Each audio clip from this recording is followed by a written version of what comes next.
तो चलिए आगे बढ़ते हैं हमारे आज के दिन के इस चौथे वीडियो की तरफ। इसके पहले 3 वीडियोस आज के दिन हम पब्लिश कर चुके हैं। वो तीनों वीडियो अगर अब तक आपने नहीं देखे तो आप चाहिए तो हमारे चैनल के वीडियो सेक्शन में जाकर उन तीनों वीडियोस को देख सकते हो। तो देखिए यहाँ पर हम डिस्कशन करेंगे श्रीराम फाइनेंस लिमिटेड इस स्टॉक के बारे में, जिसका आज का मार्केट क्लोजिंग प्राइस 1016 के करीब है। एक फ्लैट पॉजिटिव मोमेंटम इस स्टॉक में आज के दिन हमको देखने को मिल चुका है। अगर हम बात करें इस स्टॉक के 1 साल की, तो आप देख सकते हो 1 साल में स्टॉक में एक अच्छी खासी ग्रोथ यहाँ पर हमको देखने को मिल रही है। स्टॉक 1 साल में अप ट्रेंड यहाँ पर मेंटेन करता हुआ नजर आ रहा है। इतना ही नहीं, इस स्टॉक का 5 साल का पैटर्न अगर आप देखोगे तो 5 साल के पैटर्न में भी यहाँ पर स्टॉक में इन बिटवीन डाउन ट्रेंड है, लेकिन ओवरऑल जो लॉन्ग टर्म का ट्रेंड है यहाँ पर भी अप ट्रेंड का बना हुआ है। इतना ही नहीं, इस स्टॉक का जितना हो सकता है उतना लॉन्ग टर्म का पैटर्न अगर आप देखोगे तो लॉन्ग टर्म का पैटर्न इसका बहुत ही अच्छा खासा बुलिश और बहुत ही अच्छा खासा आप कह सकते हो अप ट्रेंड का देखने को मिल रहा है। मतलब ओवरऑल ये वाला स्टॉक लॉन्ग टर्म पैटर्न में, 5 साल पैटर्न में, 1 साल पैटर्न में एक अच्छा खासा अप ट्रेंड मेंटेन करता हुआ स्टॉक नजर आ रहा है।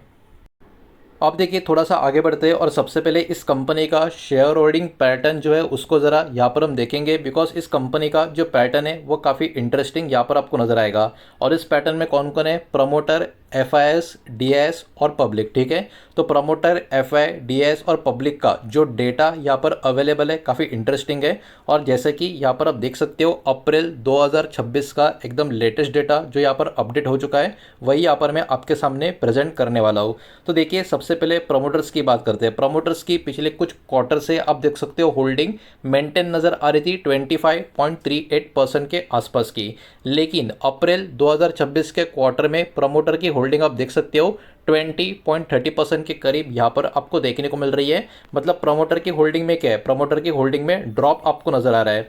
जबकि एफएस की होल्डिंग को एकदम ध्यान से अगर आप देखोगे तो अभी की अप्रैल 2026 क्वार्टर को अगर आप छोड़ोगे या अप्रैल 2026 के पीरियड को अगर आप छोड़ोगे तो उसके पहले के 3 क्वार्टर को ऑब्जर्व करोगे, सितंबर 2025 में एफएस की होल्डिंग 50% के करीब थी, फिर कम हो गई 47% की तरफ, फिर मार्च 2026 में कम हो गई 45.15% के करीब।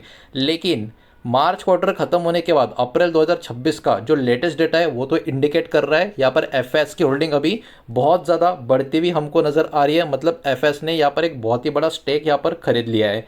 अब उसके बाद अगर हम बात करें डीआईएस की, तो डीआईएस की होल्डिंग भी आप देख सकते हो धीरे धीरे करके ऊपर की तरफ आ रही थी पिछले कुछ 3 क्वार्टर में, लेकिन अभी अप्रैल 2026 के हिसाब से डीआईएस की होल्डिंग में भी कटौती हमको नज़र आ रही है।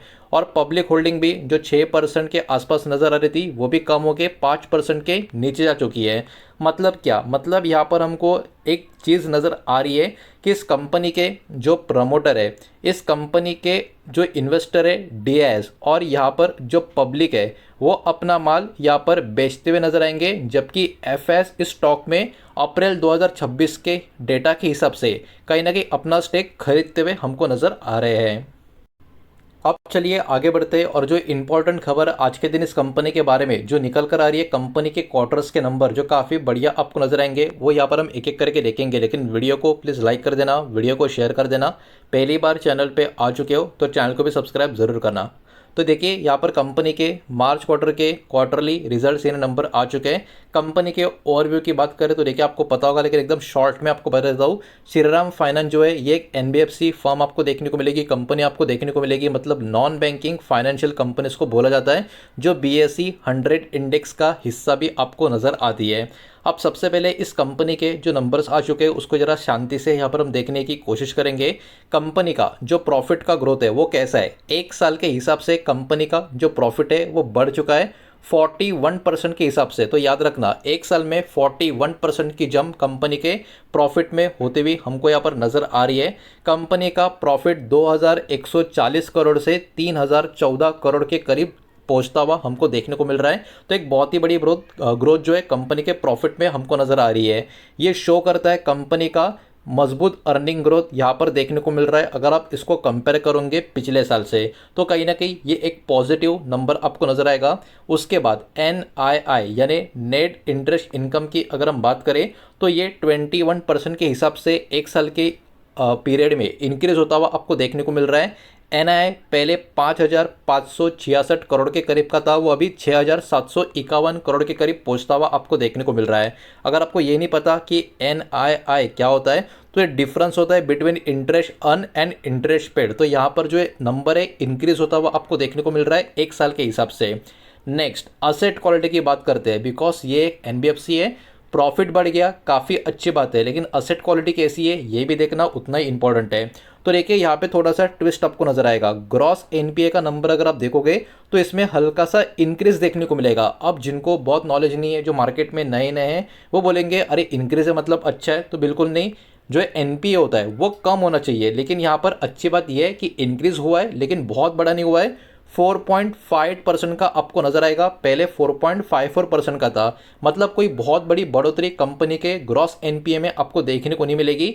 ठीक ठाक यहाँ पर ग्रोथ कहना गलत होगा, इंक्रीज आपको नजर आ रही है, जो पॉजिटिव साइन नहीं होता, लेकिन क्योंकि बहुत बड़ा नंबर ऐड नहीं हो रहा है इसलिए यहाँ पर इसको बहुत ज़्यादा निगेटिव कह नहीं सकते। लेकिन इसको टैकल करने के लिए नेट एनपीए अगर हम देखें तो ये इंप्रूव होता हुआ आपको नजर आएगा 2.33% के करीब, जो पहले 2.38% का था। तो देखिए यहाँ पर अच्छी बात यह है कि कंपनी का नेट एनपीए इंप्रूव हो चुका है, ग्रॉस एनपीए हल्का सा ऊपर की तरफ है, लेकिन बिकॉज नेट एनपीए इंप्रूव हो चुका है, इसके लिए ओवरऑल ये जो असेट क्वालिटी है कंपनी का, जो लोन हेल्थ है, इसको कहीं ना कहीं स्टेबल माना जाएगा, मतलब न्यूट्रल माना जाएगा, ना पॉजिटिव ना नेगेटिव वाला स्टेज इसको आप बोल सकते हो। इसी के साथ साथ कंपनी का डिविडेंड का अनाउंसमेंट भी आता हुआ यहाँ पर आपको नजर आएगा। तो फाइनल डिविडेंड की बात करें, ये सब्जेक्ट टू एजीएम अप्रूवल आपको देखने को मिलेगा। 6 रुपया पर शेयर का यहाँ पर नंबर आपको देखने को मिल रहा है। इंटरिम डिविडेंड ऑलरेडी इन्होंने दे दिया है 4.8 रुपीज़ पर शेयर का। तो total dividend for the year, एक साल का जो टोटल डिविडेंड होगा वो होगा 10.08 पर शेयर का। तो 10.8 रुपीज़ पर शेयर, ये टोटल डिविडेंड पर ईयर, माफ़ कीजिएगा, not per year, for the year यहाँ पर आपको देखने को मिल रहा है। तो देखिए ओवरऑल देखा जाए कंपनी के नंबर में कोई मेजर प्रॉब्लम नज़र नहीं आ रहा। अगर असेट क्वालिटी ग्रॉस एनपीए का भी काफ़ी अच्छा आ जाता, इंप्रूव मतलब कम हो जाता, तो और भी अच्छा होता, लेकिन वहाँ पर भी नेट एनपीए का जो इंप्रूवमेंट हमको देखने को मिल रहा है उसने कहीं ना कहीं असेट क्वालिटी को भी स्टेबल कर दिया है। ओवरऑल कंपनी के नंबर्स काफ़ी बढ़िया यहाँ पर हमको देखने को मिलने चाहिए। ओवरऑल बात करें कि टेक अवेज की, तो देखिए यहाँ पर हमको समझना होगा मजबूत प्रॉफिट और इनकम ग्रोथ कंपनी की इस नंबर से हमको समझ में आ रही है। स्टेबल असेट क्वालिटी और हल्की सी इंप्रूवमेंट नेट एनपीए में हमको देखने को मिल रही है, और शेयर होल्डर्स को भी यहाँ पर डिविडेंड रिसीव हो रहा है। तो ऐसा कोई बहुत बड़ा रेड फ्लैग या निगेटिविटी कंपनी के नंबर्स में या जो भी डेटा है उसमें नज़र नहीं आ रही है। तो यही पर्टिकुलर डेटा इस वीडियो के माध्यम से आपके सामने प्रेजेंट करना था। लेकिन याद रखना, जो भी डेटा, जो भी कंटेंट इस वीडियो के माध्यम से मैंने आपके सामने प्रेजेंट किया है, ये सिर्फ और सिर्फ एजुकेशनल और इन्फॉर्मेशनल पर्पस के हिसाब से ही किया है। ये किसी भी तरीके का बाय सेल इन्वेस्टमेंट का एडवाइस बिल्कुल भी नहीं है, रिकमेंडेशन नहीं है। इस बात को यहाँ पर आप ध्यान में रखें।